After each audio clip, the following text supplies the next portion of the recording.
కరింగల్ పాలయానికి చెందిన స్టూడెంట్ నందిని శరీరం ఏరు బయట వెలికి తీసిన ఒక గుర్తుపట్టని శవాన్ని హత్య కింద జీపీ ఇన్స్టిట్యూట్ లో పనిచేస్తున్న PT sir Kanakavel police complaint ఇవ్వడానికి వచ్చారు. అయ్యా, ఇప్పుడు వీణ్ణేమీ చెయ్యలేమయ్యా, మీరు బయలుదేరండి అయ్యా. నా పరువు తీయాలని ఇదంతా చేస్తున్నావు కదా. నిన్ను చిన్న పిల్లాడు అనుకుని చాలా పెద్ద తప్పు చేశా. చిన్న పిల్లాడినే సార్, కానీ ప్రాబ్లం అంటూ వస్తే ఇప్పుడు ఎందుకమ్మా ఊరికి వెళ్ళిపోతున్నావు? చెప్పమ్మా. అమ్మా. అవునండి, మా అబ్బాయే. ఫోన్ పెట్టండి. ఈశ్వరి, ఇప్పుడు ఎందుకు అంత అవసరంగా బయలుదేరుతున్నావు? ఇందులో మీరు జోక్యం చేసుకోవద్దు, సరేనా? ఏంట్రా ఇది? నువ్వేనా చెప్పినా? ఈశ్వరి, అత్తయ్య చూసుకుందాం అత్తయ్య. నేను మాట్లాడేది నీకోసం కూడా తల్లి. మా మా మా ఎందుకమ్మా ఇలా ఓవర్గా రియాక్ట్ అవుతున్నావు? కాలనీ మొత్తం ఎవరో చనిపోయినట్టు మన ఇంటి మీద పడ్డారు. లేదమ్మా, అందరూ వచ్చేసారు, అందుకే అన్నాను. అమ్మా అమ్మా అమ్మా అమ్మా అమ్మా నేను రానమ్మా. ఎందుకురా రావు? నువ్వేనా పెద్ద పోటుగాడివా? పోలీస్ స్టేషన్కి వెళ్ళి కంప్లైంట్ ఇచ్చొచ్చు. రే, అమ్మాయిని పోగొట్టుకున్న వాళ్ళే నోరు మూసుకుని ఉన్నారు, మధ్యలో నీకేమైందిరా? అమ్మా, వేరే దారి తోచలేదు. హలో. అవునండి, కనకవేలే టీవీలో వస్తున్నది. ఎందుకు? పక్కింటమ్మాయి కోసం కంప్లైంట్ ఇవ్వకూడదు. చూడరా, నీ వల్ల ఆయనకి ఎన్ని సమస్యలో చూడు. ఆయనకేమీ లేదు, నీకే సమస్య. అమ్మా, నందరికో సమస్య అంటే ఎలా అమ్మా చూస్తూ ఊరుకునేది? ఏమైందిరా దానికి? నేను చూస్తున్నాను. నందినికి అసలు ఏమైంది? ప్రపంచంలో ఎక్కడ జరగని దానికి జరిగిందా? అందరికీ ఇదే జరుగుతుంది. ఆడాలుగా పుట్టిన మేము ప్రతిరోజు ఇది అనుభవిస్తున్నాం. ఏ నీ చెల్లెలికి జరగలా? అడుగుతానే.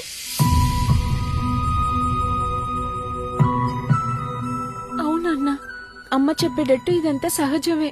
కాలేజ్కి బస్సులో వెళ్లేటప్పుడు మీద పడతారు. మేము పక్కన జరిగినా కూడా కావాలని వచ్చి పడతారు. బయటికి వెళ్లే అమ్మాయిలు డ్రెస్ తీసి చూడన్నా, ఎంతమంది చేతులు రేఖలుంటాయో తెలుస్తుంది. నేను చెప్తున్నానని తప్పుగా అనుకోకు బాబు. మా గార్మెంట్స్ లో సూపర్వైజర్ చెప్తున్నారని పేరులో డైలీ రుద్దుకుంటూనే వెళ్తారు. కంప్లైంట్ ఇస్తే పని పోతుందని ఒక భయంతో ఎవ్వరూ చెప్పము. ఇదంతా అలవాటైపోయింది బాబు. నేనెన్నిసార్లు అడిగుంటాను రేషన్ కొట్టుకు వెళ్ళమని, కానీ నువ్వు పరువు పోతుందని అక్కడికి వెళ్ళవు.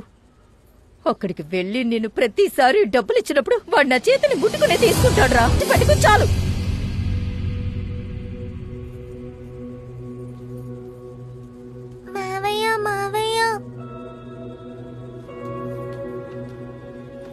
ఏంటమ్మా? ఇక్కడ తాకితే తప్ప మావయ్య? ఏమ్మా? అంటే ఆటో డ్రైవర్ మావయ్య ఉన్నారు కదా, స్కూల్కి వెళ్ళేటప్పుడు ఓ కొట్లో ఆపి చాక్లెట్ కొనిచ్చి ఇక్కడ ఇక్కడ ఇక్కడంతా తాకేరు మావయ్య. శ్రీనిధితో కూడా ఇలాగే చేస్తారు. ఇవన్నీ అమ్మతో చెప్పి ఆటోలో తీసుకువెళ్ళని చెప్పారు మావయ్య.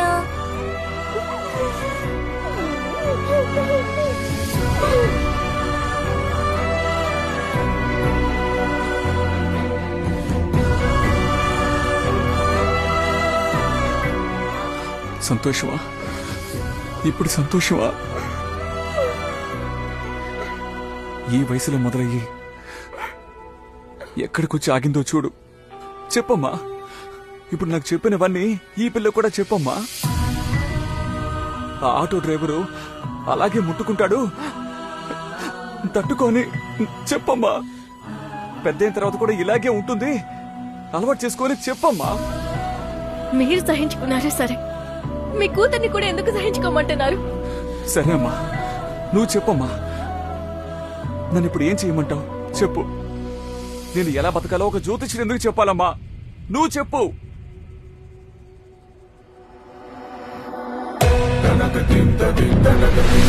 కొడుకులాగా అవుతాడో లేదో గాని అదిగో దెబ్బలు తింటున్నాడే, వాళ్ళలాగా మాత్రం అవ్వకూడదు. చూడండి. పంపరా, నేను మాట్లాడతాను. ఎవర్రా అది? నాకు ఫోన్ చేసి బెదిరిస్తున్నాడు. జీపీ గురించి న్యూస్ వేసి ఆఫీస్ నుండి పట్టిస్తాను అంటున్నాడు. ఫ్రంట్ పేజ్ లో పెట్టరా, ఏం చేస్తాడో చూస్తాను. హత్య అని చెప్తే సరిగ్గా ఉంటుందా బాబు? కానీ ఆత్మహత్యం చెప్తే జీపీ చాలా తేలిగ్గా తప్పించుకుంటాడు. అచ్చని చెప్తానే అసలు ఏం జరిగిందో మనం కనిపెట్టగలుగుతాం.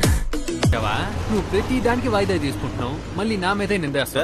ముందు వెళ్ళి డబ్బులు అరేంజ్ చేయాలి. అలాగే సార్, ఏర్పాటు చేస్తానులే. చెప్పండి సార్. ఏంటి సార్ ఎంతమంది లా కాలేజ్ స్టూడెంట్స్ వచ్చారు? విషయం ఏంటి? ఈ నందిని హత్య కేసు ఈ రోజు ప్రారంభిస్తాం కదా సార్, అందువల్ల చెన్నై లా కాలేజ్ నుంచి కుర్రోల్ని ట్రైనింగ్ కి పంపిస్తున్నారు సార్. ఈ కేసులో ఎవరు హాజరవుతున్నారో తెలుసా సార్? జీపీ సరే ఈ కేసు కోసం ఏదో స్పెషల్ గా పిలిచారంట. ఆమె కదా ఇంతవరకు ఒక్క కేసు కూడా ఓడిపోలేదు. ఏమయ్యా ఇంత చెప్తున్నావు, ఈ కేసుకి జడ్జిమెంట్ ఇవ్వబోయే జడ్జి గురించి ఏది చెప్పలేదే? జడ్జి గురించి ఎవరైనా? Sir good morning sir. Sorry sir, sorry sir.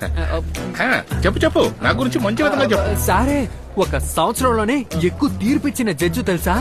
అది ఎంపీ కేసు, చాలా ఫెమిలియర్ కదా, దాని గురించి చెప్పు. ఏ ఎంపీ కేసు?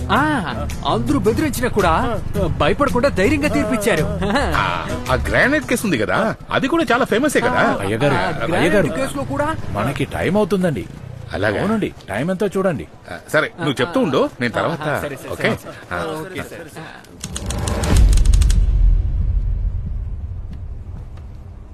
నమస్కారం, అందరూ కూర్చోండి. మామూలుగా కోర్టు తీర్పు తర్వాతే ఏ విధమైన కేసు అయినా పేపర్లో న్యూస్గా వస్తుంది. కానీ ఇవాళ ప్రారంభించబోయే ఈ కేసు ఆల్రెడీ పేపర్లో, న్యూస్లో చాలా ఫెమిలియర్ అయిపోయింది. అందువల్ల వీలైనంత వరకు దెబ్బలాటగా కాకుండా ఆర్గ్యుమెంట్ చేయాలి. ఓకే, మీరు ప్రారంభించండి. యువర్ ఆనర్, జీపీ కాలేజ్ లో బీఎస్సీ ఫైనల్ ఇయర్ చదివే నందిని అనే 19 ఏళ్ల అమ్మాయి కరంగల్ పాలెం నది పక్కన ఉన్న బ్రిడ్జ్ నుంచి సూసైడ్ చేసుకుంది. ఈ సంభవం జరగడానికి 2 రోజులకు ముందు బస్ స్టాప్ లో 4 అబ్బాయిలు ఆ అమ్మాయికి లైంగికంగా వేధించారు. అది వీడియోగా తీసి ఇంటర్నెట్ లో లీక్ చేశారు.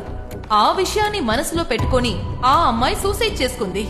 ఏ గౌరవప్రదమైన అమ్మాయి కూడా తను ఇలాగే చేస్తుంది. కానీ ఇప్పుడు సడన్ గా ఇది ఆత్మహత్య కాదు, హత్య అని ఏ విధమైన ఆధారం లేకుండా ఈ సొసైటీలో మర్యాద పూర్వకంగా పెద్ద మనిషిగా జీవిస్తున్న జీపీ సార్ ని అవమానపరచాలనే ఒకే కోరికతో ఆయన మీద కేసు వేశారు. ఏ విధమైన ఆధారం లేకుండా ఈ కేసుని వేసిన వల్ల ఈ కేసుని డిస్మిస్ చేయాలని మిమ్మల్ని కోరుకుంటున్నాను యువర్ ఆనర్. ఓకే, వాళ్ళ తరపు కూడా కొంచెం విందాం. మిస్టర్ మాణిక్యవేల్, మీరు ఎలా దీన్ని హత్య అని చెప్తున్నారు? యువర్ ఆనర్, సంఘటన జరిగిన రోజు ఒకవేళ ఆ లెటర్ మన చేతిలో ఉండుంటే ఈ కేసు వేయాల్సిన అవసరమే లేదు. లేని ఒక లెటర్ కోసం ఇంత కథ కడుతున్నారు యువర్ ఆనర్. సరే, ఈయన చెప్పినట్టే లెటర్ ఉందని పెట్టుకుందాం. ఒక అమ్మాయి లెటర్ రాసి చనిపోతే అది ఆత్మహత్యే కదా, దేని పెట్టి వీళ్ళు హత్య అని చెప్తున్నారు? అది సరే, ఆ రోజు ఆ లెటర్ తీసింది ఎవరో ఆయన రమ్మని చెప్పండి. లెటరా?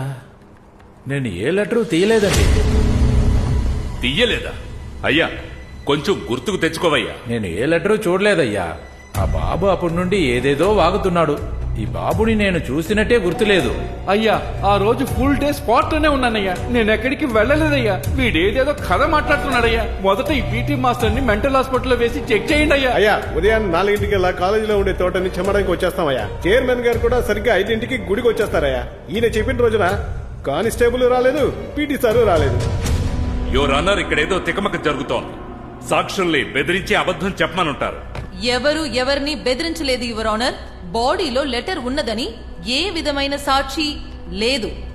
సంభవం జరిగిన రోజు ఉదయం 5 నుండి సాయంకాలం 7 దాకా college CCTV footage your honour.